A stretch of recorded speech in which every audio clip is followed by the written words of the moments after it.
ओम शांति। आज के 19 डिसेम्बर 2025 আমরা শুনছি বাবার অমৃত মহাবাক্য। আজকের মুরলী বাবা আজকে আমাদের সুন্দর স্মৃতি দিতে এসেছেন যে আমরা যেমনই পরমধাম থেকে এসেছিলাম বিন্দু হয়ে, ঠিক তেমনি আমাদের বিন্দু হয়ে ঘরে যেতে হবে। তার জন্য এই সময় আমাদের যে প্রস্তুতি, এই সময় আমাদের যে প্র্যাকটিস, তা হলো দেহি অভিমানী হওয়া। আর এই দেহি অভিমানী হওয়ার মধ্যেই আছে পরিশ্রম। আর বাবাকে বারবার স্মরণ করলে বাবার যেমন রূপ,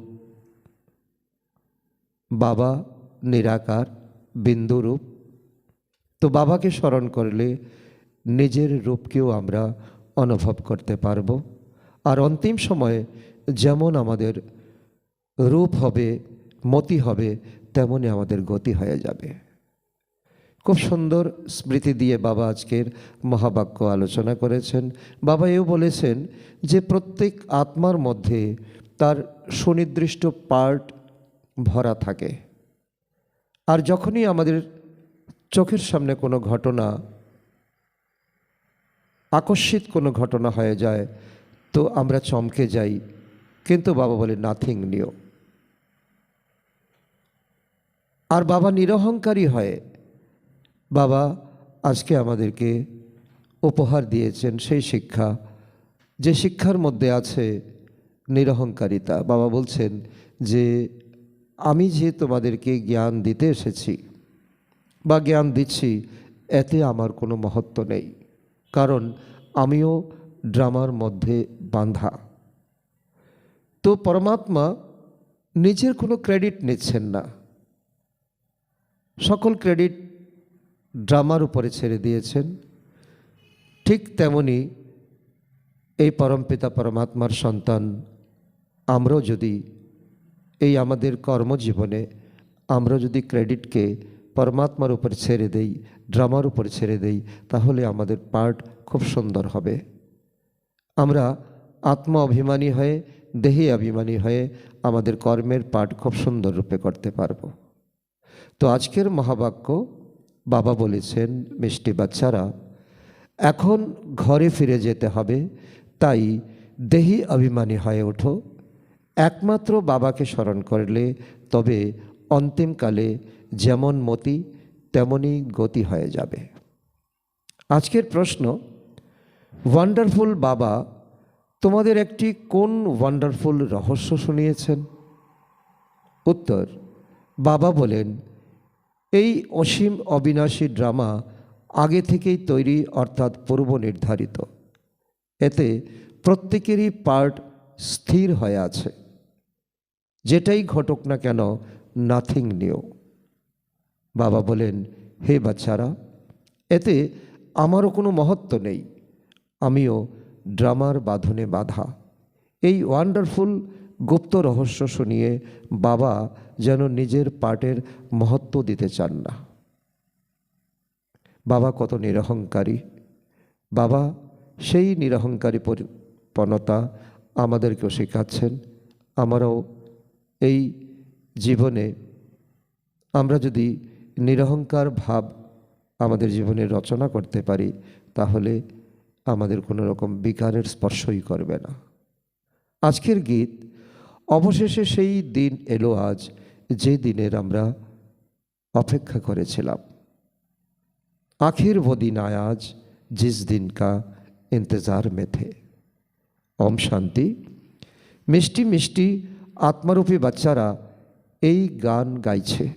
বাচ্চারা বুঝে যে কল্পের শেষে আবার আমাদের ধনবান, হেলদি আর ওয়ালদি করতে, পবিত্রতা, সুখ শান্তির উত্তরাধিকার দিতে বাবা আসেন। বাবা সেই পরমধাম থেকে আসেন, ব্রহ্মার শরীরে আসেন, আমাদের যে জন্মসিদ্ধ অধিকার, উত্তরাধিকার আমাদেরকে দিতে আসেন। জাগতিক ব্রাহ্মণরাও যেমন আশীর্বাদ দেয়, আয়ুষ্মান ভব, ধনবান ভব, পুত্রবান ভব।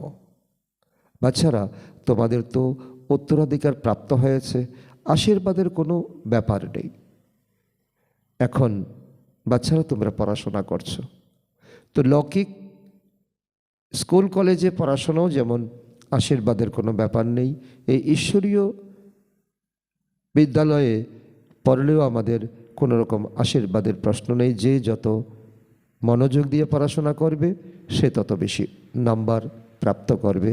বাচ্চারা জানে যে 5000 বছর পূর্বেও বাবা এসে আমাদের মানব থেকে দেবতা, নর থেকে নারায়ণ ওঠার শিক্ষা দিয়েছিলেন।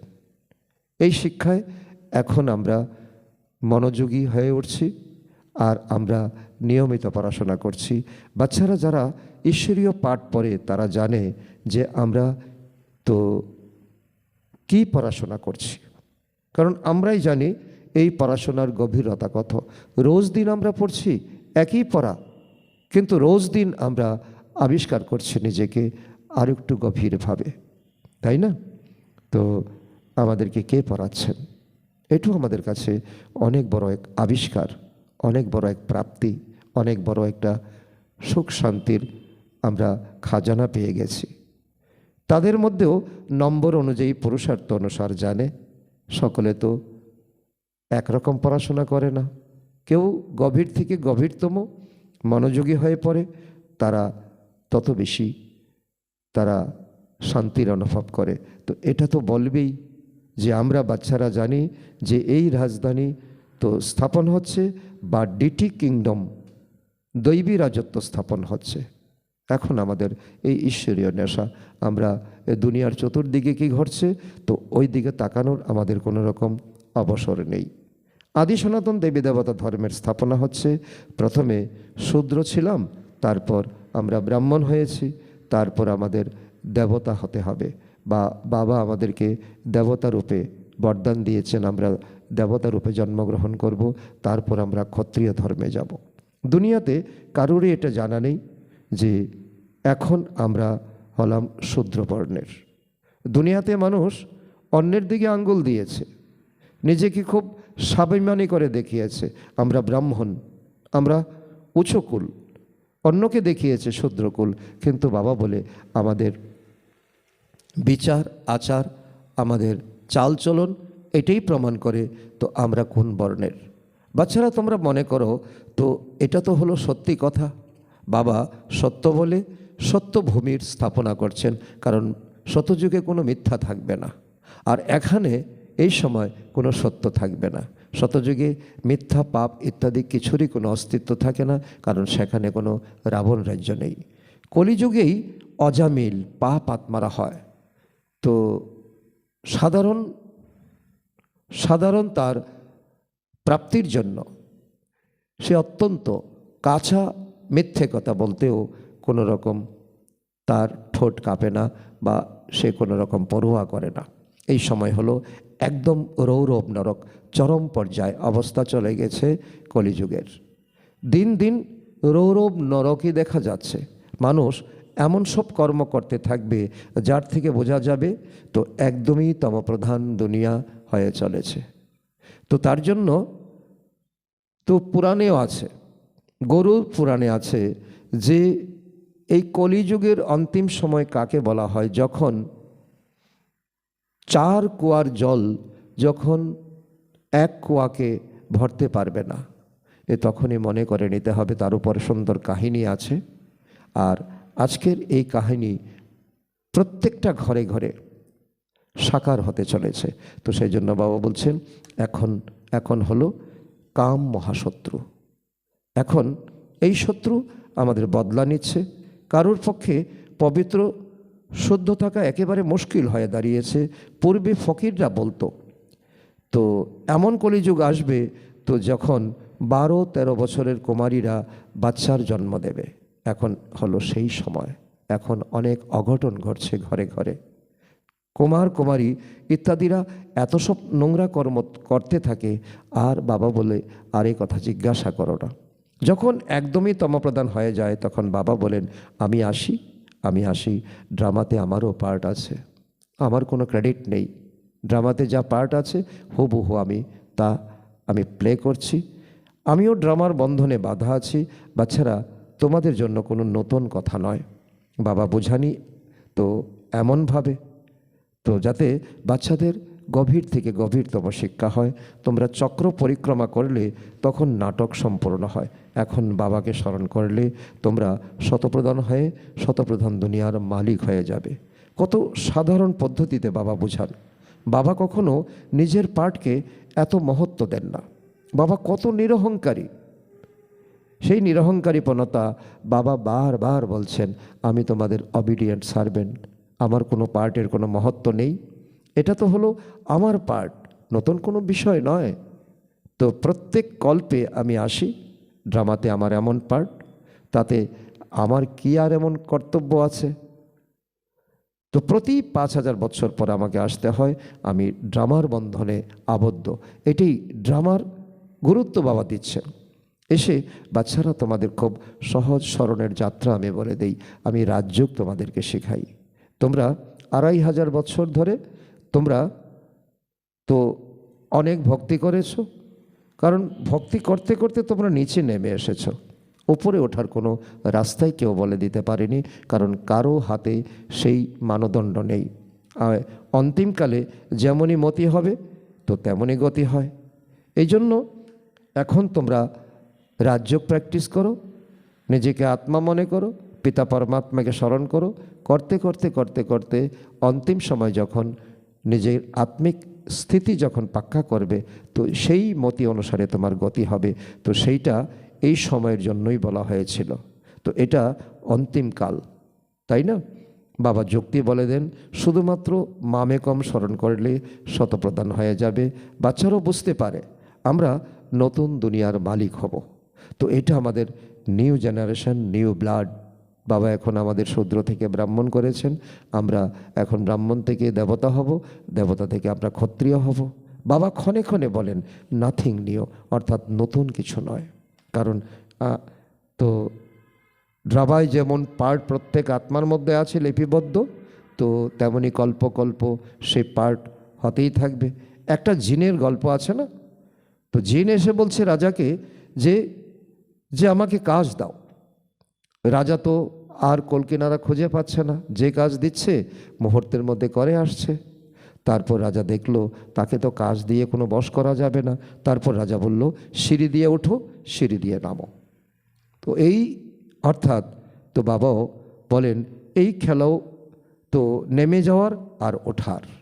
তো বাবা বলছে তোমাদের তোমরা সত্যযুগে যাও, আবার তোমরা কলিযুগে আসো, আবার সত্যযুগে যাও। এটা কখনো দিন রাত্রের মতো, তো এই চক্র ঘুরতেই থাকবে।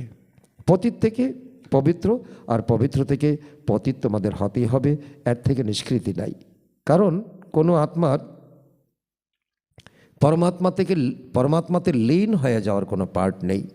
তো এটা কোনো ডিফিকাল্ট ব্যাপার নয়, খুব সহজ যুদ্ধ।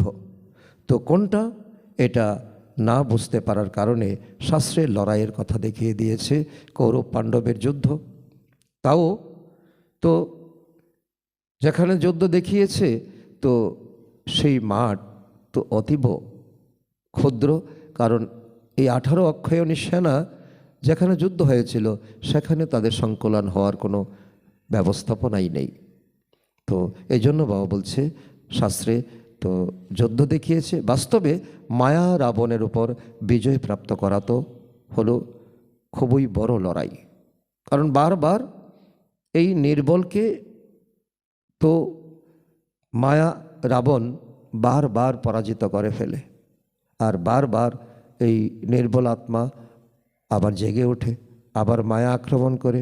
তো এইভাবে তোমাদের লড়াই চলছে, এটা কোনো মাঠের যুদ্ধ নয়। বাচ্চারা দেখে যে আমরা প্রতিক্ষণে বাবাকে স্মরণ করি, তবুও স্মরণের যোগ ছিন্ন হয়। কারণ বারবার মায়া এসে নিভিয়ে দিতে চায়। তো মায়া দ্বীপের শিখাকে নিভিয়ে দেয়। এর উপরে গুল বকাবলির গল্প আছে, বাচ্চারা বিজয় প্রাপ্ত করে। তার মধ্য থেকে বাচ্চাদের এখন অনেক অনেক শক্তিশালী হতে হবে, মায়াকে এখন পরাজিত করতে হবে। খুবই ভালো চলে। আবার মায়া এসে দীপ নিভিয়ে দেয়। এটা হলো বাচ্চাদের উদাহরণ। বাচ্চারা খুব ঠিকঠাক চলছে, কিন্তু দেখা গেল হঠাৎ করে ছন্দপতন। বাচ্চারাও বলে, বাবা মায়ার ঝড় তো খুবই আসে। বাচ্চাদের কাছে ঝড় অনেক প্রকারের আসে। কখনো কখনো তো এই রকম ঝড় আসে তীব্রভাবে, তো যাতে 8-10 বছরের পুরানো ভালো ভালো বৃক্ষ পড়ে যায়। বৃক্ষ মানে মহারথী, অর্থাৎ আত্মারা, তাদের তো ধরাশায়ী হয়ে যায়। বাচ্চারা জানে, বর্ণনাও করে। ভালো ভালো মালার দানাও ছিল, আজ আর নেই। তো এও হলো উদাহরণ যে হাতিকে তো বৃহদাকার আকারের কুমির খেয়ে ফেলে। হাতি তো জঙ্গলের অনেক বড় প্রাণী, তাকে কুমির খেয়ে ফেলার কোনো কথা নেই। হাতি যখন খামখেয়ালি করে, তখন হাতি মানে মহারথী, তাকেও কুমির খেয়ে ফেলতে পারে। তো এটা হলো এই সময়ের উদাহরণ। এ হলো মায়ার ঝড়। বাবা বলেন, 5 বিকার থেকে নিজেকে সামলে রেখো। স্মরণে থাকলে মজবুত হয়ে যাবে, দেহি অভিমানী হয়ে ওঠো। বাবার এই শিক্ষা তো একবারই তোমরা প্রাপ্ত করো এই সঙ্গম যুগে। এরকম কখন আর কেউ বলবে না যে তোমরা আত্ম অভিমানী হও। শতযুগে এমন বলবে না, কারণ শতযুগে কোনো দরকার হবে না। নাম, রূপ, দেশ, কাল সব স্মরণে রাখতেই হবে। বাচ্চারা, এই সময় তোমাদেরকে তো বাবা এই সময় তোমাদেরকে বোঝান, এখন ঘরে ফিরে যেতে হবে। তোমরা প্রথমে শতপ্রধান ছিলে, শত রজ তমতে তোমরা সম্পূর্ণ 84 জন্ম নিয়েছ। তো এই এক লাইনেই বাবা আমাদের সম্পূর্ণ 5000-এর জীবন বৃত্তান্ত বলে দিয়েছেন।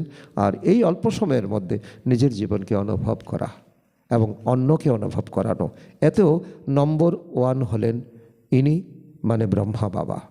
ব্রহ্মা বাবা এইভাবে পুরুষার্থ করেছেন। আর কারুর 83 জন্ম হতে পারে, তো ওনার হলো একেবারে সম্পূর্ণ 84 জন্ম। উনি প্রথমে শ্রী নারায়ণ ছিলেন, ওনার জন্য বলা হবে, অর্থাৎ তো সকলের জন্য উল্লেখ্য। ব্রহ্মার উদাহরণ দিয়ে বলছে, মানে সকলে, এই দুনিয়াতে যত আত্মা আছে সকলকে এখন বাবা ইঙ্গিত করছে অনেক জন্মের শেষ জন্মে জ্ঞান প্রাপ্ত করে তিনি আবার নারায়ণ হন। যিনি কলিযুগের শেষে ব্রহ্মা, তিনি সত্যযুগের শুরুতে নারায়ণ। তো বৃক্ষে দেখানো হয়েছে, তো এখানে শ্রী নারায়ণ আর শেষে ব্রহ্মা দাঁড়িয়ে আছে। তো নিচে রাজযোগ শিখছে। প্রজাপিতাকে কখনো পরমপিতা বলা হবে না। পরমপিতা একজনকে বলা হয়, তো ওনাকে তো অর্থাৎ ব্রহ্মাকে আবার প্রজাপিতা বলা হয়। ব্রহ্মা প্রজাপিতা আর ব্রহ্মা অব্যক্ত ব্রহ্মা। তো ইনি হলেন দেহধারী, তিনি হলেন বিদেহী বিচিত্র শিব বাবা। তো লৌকিক বাবাকে পিতা বলা হবে, আর এই পিতাকে তো অলৌকিক পিতা হবে, প্রজাপিতা বলা হবে। তো সেই পরমপিতা তো থাকেন পরমধামে। প্রজাপিতা ব্রহ্মাকে পরমধামে বলা যাবে না, কারণ তিনি তো এই সাকার দুনিয়াতে এখন এসেছেন, তিনি প্রজা তৈরি করছেন। তিনি এই সময় নিজের তো জীবন দিয়ে আমাদেরকে উদাহরণ দিচ্ছেন। তো এইভাবে ত্যাগ করতে হয়, এমনভাবে তপস্যা করতে হয়, এমনভাবে স্থিতি তৈরি করতে হয়। সূক্ষ্ম দুনিয়াতেও প্রজাপিতা ব্রহ্মা নেই, প্রজা তো স্থূল দুনিয়াতে থাকবে, এখন তৈরি হচ্ছে। প্রজাপিতাকে ভগবানও বলা যায় না। বাবা এক এক করে আমাদেরকে ছোট ছোট উদাহরণ দিয়ে, তো শব্দার্থ দিয়ে, তো বাবা আমাদেরকে বুঝিয়ে বলছেন অত্যন্ত সরল এবং স্বাভাবিকভাবে। ভগবানের কোনো শারীরিক তো নাম নেই। মনুষ্য শরীর যার উপর নাম নির্ধারিত হয়, তার থেকে তিনি স্বতন্ত্র, তিনি অজন্মা, অভোক্তা। আত্মারা সেখানে থাকে, তো স্থূল নাম রূপ থেকে পৃথক থাকে, কিন্তু তারা তো আত্মাই। সাধু সন্ত ইত্যাদি কিছুই জানে না। এই সময় রাজযোগ শেখাচ্ছেন পরমপিতা, আমাদেরকে এত গভীরে নিয়ে যাচ্ছেন। তো সাধু সন্তরা তো উপরে ভাসছে, ওরা শুধু মাত্র ঘর বাড়ি ত্যাগ করে, এছাড়া দুনিয়ার বিকারগুলি তাদের অনুভব নেই, কারণ বিকারগুলি তারা ত্যাগ করেছে। ছোট বাচ্চারা তো কিছুই জানে না, সেজন্য তাদের মহাত্মা বলা হয়, তাদেরকে মহাত্মার সমান বলা হয়। মহাত্মারা অর্থাৎ যারা তপস্যা করে, যারা বিকারের উপর জয় করেছে। আর শিশুরা তো জন্ম থেকেই মহাত্মার সমান, অনেক বড়। তো বাবা আমাদেরকে শিক্ষা দিচ্ছেন 5 বিকারের ব্যাপারে তাদের জানাই থাকে না। ছোট বাচ্চাদের পবিত্র বলা হয়, এই সময় তো কেউ পবিত্র হতেই পারে না। ছোট থেকে বড় বড় হবে, আবার অপবিত্র বলা হবে। বাবা বোঝান সকলের পৃথক পৃথক পার্ট এই ড্রামাতে স্থির হয়ে আছে। কারণ যে ভালো পার্ট করবে তার আত্মাতে ভালো পার্ট তো স্থিরকৃত আছে, যে খারাপ পার্ট করবে সেই আত্মাতে খারাপ পার্ট নোধা আছে। এই চক্রে কত শরীর ধারণ করে, কত কর্ম করে, তো যার সব কিছু রিপিট হয়। সেজন্য বর্তমানের যুগে যদি আমরা লক্ষ্য করি তাহলে আমাদের কর্মসিদ্ধান্ত অনেক ভালো হতে পারে। সর্বপ্রথমে আত্মাকে চিনতে হবে। আত্মাকে চিনতে হবে, আত্মা সূক্ষ্ম, আত্মা কী রূপ, আত্মার মধ্যে কেমন পার্ট ভরা আছে। এত ছোট আত্মাতে 84 জন্মের অবিনাশী পার্ট ভরা আছে। এটাই হলো সবথেকে ওয়ান্ডারফুল ব্যাপার। আরও আত্মা হলো অবিনাশী, তো ড্রামা হলো অবিনাশী, পূর্ব নির্ধারিত। তো বাবা ড্রামাকেও বাহবা দিচ্ছেন, আত্মাকেও বাহবা দিচ্ছেন। তো এইরকম বলা হয় না কবে থেকে শুরু হয়েছে। তো এটা বাবা বলে কি, তো এটা হলো কুদরত, এটা হলো ন্যাচারাল, এটা হলো তো ওয়ান্ডারফুল ড্রামা। আত্মা কী রকম, এই ড্রামা কিভাবে তৈরি হলো, তো এতে কেউই কিছু করতে পারবে না। বাবা বলছে এটা অনাদি। অনাদি বলেই এর কোনো আদিও নেই, অন্তও নেই। সমুদ্র অথবা আকাশের যেমন অন্ত খুঁজে পাওয়া যায় না, তো এই ড্রামা হলো অনন্ত। কত ওয়ান্ডার, কত বিস্ময় জাগে, তাই না? বাবা যেমন ওয়ান্ডারফুল, তেমন জ্ঞানও হলো খুবই ওয়ান্ডারফুল। তো জ্ঞানকে যত আমরা ঘষব, তো জ্ঞান চন্দন যত আমরা ঘষব তার সুগন্ধ তত বেরোবে। তো কখনো কেউ এই বিষয়ে বলতে পারে না, যত বড় বিদ্বান পণ্ডিত হোক না কেন, তো আত্মার বিষয়ে, ড্রামার বিষয়ে তাদেরকে পরমাত্মা যতক্ষণ না বোঝাচ্ছেন ততক্ষণ তাদের কোনো রকম অভিজ্ঞতা, কোনো জ্ঞান তাদের হয় না। তো এত সব অ্যাক্টার্স নিজের নিজের পার্ট প্লে করেই আসছে, কিন্তু কিভাবে কিছুই জানে না। নাটক কখন সৃষ্টি হলো, তো তো এই প্রশ্নকে তুলতে পারে না। অনেকে বলে ভগবান কি, ভগবান কি, তো এমন ভগবান কি, ভগবানের এমন কি মনে হলো যে বসে দুঃখ সুখের দুনিয়া তৈরি করলো। তো বাবা আশ্চর্য হচ্ছেন, তো এই কথা ভগবানের উপর ছেড়ে দেওয়ার অর্থ কি? তো আরে এ তো হলো অনাদি অনন্ত। কারণ ড্রামার মধ্যে তা লিপিবদ্ধ আছে, প্রলয় ইত্যাদি হয় না, পূর্ব থেকে রচিত। তো এরকম কি আর বলা যায় যে এইরকম কেন বানানো হলো? কারণ ড্রামার উপর কোনো কোশ্চেন নেই, আর বাবার উপর কোনো কোশ্চেন করা যেতে পারে না। তো আত্মার জ্ঞানও বাবা তখনই শোনান যখন তোমরা সুবুদ্ধি সম্পন্ন হও। এই জন্য বাবা বলে, তো যত তোমরা ডিপে গিয়ে, গভীরে গিয়ে অনুভব করতে পারবে, ততই অন্যকে আত্মার সম্পর্কে অনুভব করাতে পারবে। যত দিন যাচ্ছে তোমরা উন্নতি করছো। তো প্রথম দিকে তো বাবা খুব অল্প অল্প শোনাতেন, ওয়ান্ডারফুল ব্যাপার ছিল, তবু আকর্ষণ তো ছিল। তো ওটাই আকৃষ্ট করত। শুধু ওম ধ্বনি দিয়ে বাবা অনেক আত্মাকে অনুভব করিয়েছেন, আর এটাই ড্রামাতে পার্ট ছিল। তো ভাট্টিরও আকর্ষণ ছিল। শাস্ত্রে আবার দেখিয়েছে কৃষ্ণকে কংসপুরী থেকে বের করে নিয়ে গেছে। তো এখন তোমরা জানো কংসপুরী ইত্যাদি তো সেখানে হয়ই না, কারণ অসুর আর দেবতা একসঙ্গে কখনো থাকতে পারে না, তাদের মধ্যে লড়াই কী করে হবে? গীতা, ভাগবত, মহাভারত, তো এসবের কানেকশান আছে, কিন্তু এত তো কিছুই নেই। অসুর আর দেবতার মধ্যে কোনো কানেকশান নেই। তো মনে করে এই দশহরা ইত্যাদি তো পরম্পরায় চলে আসছে। রাবণ কী জিনিস এটাও কেউ জানে না। সেসব দেবী দেবতারা ছিল, তারা সকলে নিচে নামতে নামতে পতিত হয়ে গেছে। যারা বেশি পতিত হয়ে গেছে তারাই ব্যাকুল হয়ে কাঁদতে থাকে, সেই জন্য ডাকতেও থাকে হে পতিত পাবন। তো এইসব কথা বাবা বসে ধীরে ধীরে বোঝাতে থাকেন। সৃষ্টিচক্রের আদি মধ্য অন্তকে আর কেউ জানে না। তো জানার ফলে তোমরা চক্রবর্তী রাজা হয়ে যাও। তো যখন বাবা এসে এই জ্ঞান প্রদান করেন আর বাচ্চারা এই পুরুষার্থ করে, তো বাবা বলে তোমরা অনায়াসে চক্রবর্তী রাজা হয়ে যাও। ত্রিমূর্তিতে লিখে দেওয়া আছে, এ হলো তোমাদের ঈশ্বরীয় জন্মসিদ্ধ অধিকার। ব্রহ্মা দ্বারা স্থাপনা, শঙ্কর দ্বারা বিনাশ, আর বিষ্ণুর দ্বারা পালনা। বিনাশও অবশ্যই হতে হবে। নতুন দুনিয়াতে খুব কমই আত্মা থাকে। এখন তো অনেক ধর্ম আছে, মনে করে এক আদি সনাতন দেবী দেবতা ধর্মই নেই।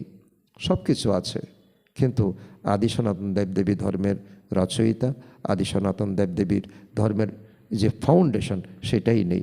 অবশ্যই আবার সেই এক ধর্ম দরকার। মহাভারতও গীতার সাথে সম্বন্ধ রাখে। এই চক্র আবর্তিত হতেই থাকে, তো এক সেকেন্ডও বন্ধ হতে পারে না। কোনো নতুন কথা নয়। তোমরা একবারই রাজত্ব তো পেয়েছো। যাদের পেট ভরা থাকে তারা পরিপক্ক এবং গম্ভীর থাকে, ভিতরে ভিতরে বুঝতে পারে আমরা কতবার রাজত্ব পেয়েছিলাম। তো এই তো কালকের ব্যাপার, কালকেই দেবী দেবতা ছিলাম, আবার চক্রে আবর্তিত হয়ে আজ আমরা পতিত হয়েছি। আবার আমরা যোগবলের দ্বারা বিশ্বের বাদশাহী গ্রহণ করি। বাবা বলেন প্রতিকল্পে তোমরাই বাদশাহী গ্রহণ করো, একটুকু পার্থক্য নেই। রাজার পদে কারোর উচ্চ, কারোর কিছু কম হয়, তো এটা পুরুষার্থের জন্যই। সেই জন্য বাবা বলে কি এখন হাতে পায়ে 20 আঙ্গুল, তো 20 আঙ্গুল দিয়ে এখন জোরদার পুরুষার্থ করো। তোমরা জানো বাচ্চারা, প্রথমে আমরা বাদরের থেকে কুৎসিত ছিলাম। আমাদের আচার আচরণ বিচার ব্যবহার বাবা এখানে মন্দিরের যোগ্য করে তুলছেন। কারণ যখন শূদ্র ছিলাম ব্রাহ্মণ হওয়ার আগে, তো আমাদের রুচি, আমাদের বিচার ব্যবহার কত খারাপ ছিল, বাদরের মতো ছিল। এখন বাবা এই বাদরকে মন্দিরের লায়ক করে তুলছেন।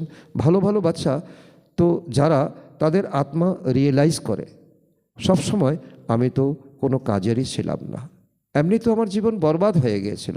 বাবা এসে এই জীবনকে বাবা আবাদ করেছেন। এখন আমরা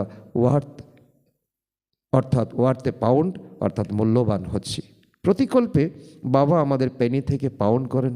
আমরা করি হয়ে গিয়েছিলাম, করি থেকে আমাদেরকে হিরে তুল্য করেন। যারা কল্প পূর্বে ছিল তারাই এই কথা বুঝতে পারবে, কারণ এই কুলের যারা হবে তারাই অনুভবী হবে, তারাই বুঝবে। তোমরা প্রদর্শনী ইত্যাদি করতে থাকো, তো নাথিং নিও। তো এর দ্বারাই তোমরা অমরপুরীর স্থাপনা করছো। ভক্তি মার্গে দেবদেবীদের কত মন্দির আছে, এসব হলো তো পূজারী ভাবনার সামগ্রী। তো পূজ্য ভাবনার সামগ্রী কিছুই নেই। বাবা বলেন যতদিন এগোচ্ছে তো তোমাদের গুহ্য পয়েন্ট আমি বোঝাতে থাকি। তো যেমন ড্রামাতে আছে তেমন তোমাদেরকে উপহার দেই। তো আগেকার অনেক পয়েন্টস তোমাদের কাছে আছে, তো সেই সব এখন কি করবে? তো যেমনকার তেমনই পরে থাকে। তো প্রেজেন্ট তো বাপদাদা নতুন নতুন তো পয়েন্ট বোঝাতে থাকেন। আত্মা হলো খুবই ছোট বিন্দু, তার মধ্যে সমগ্র পার্ট নিহিত আছে। তার মধ্যে আমাদের অনেক গভীর মনন চিন্তন করতে হবে। এই পয়েন্টস তো আগের কোনো কপিতে খাতাতে কি আর আছে? পুরানো পয়েন্টগুলি তোমরা কি করবে, শেষের রেজাল্টটি কাছে আসে। বাবা বলেন পূর্বকল্পেও তোমাদের এমন করে শুনিয়েছি, কল্প এমনভাবে শোনাতে থাকবো, নম্বর অনুযায়ী বাচ্চারা পড়তে থাকে। কেউ মনোযোগী হয়, কেউ একেবারে ঢিলে ঢালা পুরুষার্থ হয়ে যায়। কোনো সাবজেক্টে নিচে, কোনো সাবজেক্টে ওপরে উঠতে থাকে। তো ব্যবসাতেও দেখুন, তো গ্রহের দশা লাগে, তো লাগতে পারে, এতে হার্ট ফেল হওয়ার কিছু নেই। তো অনেক পুরুষার্থীর জীবনে তো অনেক দশা আসতে পারে, তো আবার তো উঠে পুরুষার্থ করতে হয়। কারণ যখন দশা আসে তখন অটোমেটিক আত্মা অনুভব করতে পারে। মানুষ দেউলিয়া থাকে, আবার ধান্দা ইত্যাদি করে অনেক ধনবান হয়ে যায়। এখানেও কেউ বিকারগ্রস্ত হয়ে নিচে নেমে গেলে বাবা বলেন ভালো পুরুষার্থ করে উচ্চ পদ প্রাপ্ত করো। আবার বাবা সুযোগ দিচ্ছেন, আবার ওপর দিকে তো ওঠা শুরু করা চাই। বাবা বলেন তো পরে গেছো আবার ওঠো, আবার পরে গেছো আবার উঠে দাঁড়াও। তো এইরকম অনেকে আছেন পতন হলে আবার উপরে ওঠার চেষ্টা করে। তো বাবা কি আর তো বারণ করবেন? বাবার ঘরে সবসময় বাচ্চাদের জন্য দরজা খোলা, কিন্তু বাবা এটাও আমাদের স্মরণ করিয়ে দিচ্ছেন, তো বারবার পরে গেলে উঠে দাঁড়ালে তো সত্যযুগে গিয়ে তুমি কম পদ পাবে, এটা কিন্তু মনে রাখতে হবে। বাবা জানেন যে এভাবেও অনেক আসবে। বাবা বলেন পুরুষার্থ করো, তবুও তো কিছু না কিছু সাহায্যকারী হতে পারে। তো ড্রামা প্ল্যান অনুসারেই বলবেন বাবা বলবেন আচ্ছা বাচ্চারা এখন তৃপ্ত হয়েছে তো অনেক গোথা খেয়ে এখন আবার পুরুষার্থ করো। অসীম জগতের পিতা তো এরকমই বলবেন, তাই না? বাবার কাছে কত লোক আসে সাক্ষাৎকার করতে, তো আমি তাদেরকে বলি অসীম জগতের বাবার কথা মানবে না, পবিত্র হবে না, তো বাবা নিজেকে আত্মা মনে করে আত্মাকে বলেন তীর তো লাগবেই। ভাবো স্ত্রীর তীর লাগলো, তখন বলবে তো আমি তো প্রতিজ্ঞা করছি। পুরুষের তীর লাগলো না, তখন সময়ের সাথে সাথে তাকেও উপরে ওঠানোর চেষ্টা করবে। আবার এরকম অনেকে আসে যাদের স্ত্রী জ্ঞানে নিয়ে আসে, তখন বলে স্ত্রী হলো আমার গুরু। তো সেই ব্রাহ্মণরা হাতে সুতো বাঁধার সময় বলে তো এই গুরু হলেন তোমার ঈশ্বর। তো এখানে বাবা বলেন তোমাদের তো একজন এই বাবা, তিনিই হলেন সব কিছু, আর দ্বিতীয় কেউ নেই।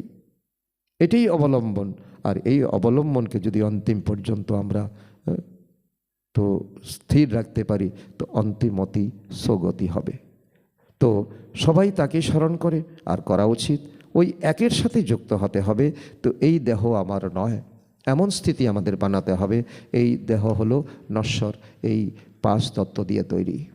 আচ্ছা, মিষ্টি মিষ্টি হারানিধি বাচ্চাদের প্রতি মাতা পিতা বাপদাদার স্মরণের স্নেহসুমন আর সুপ্রভাত।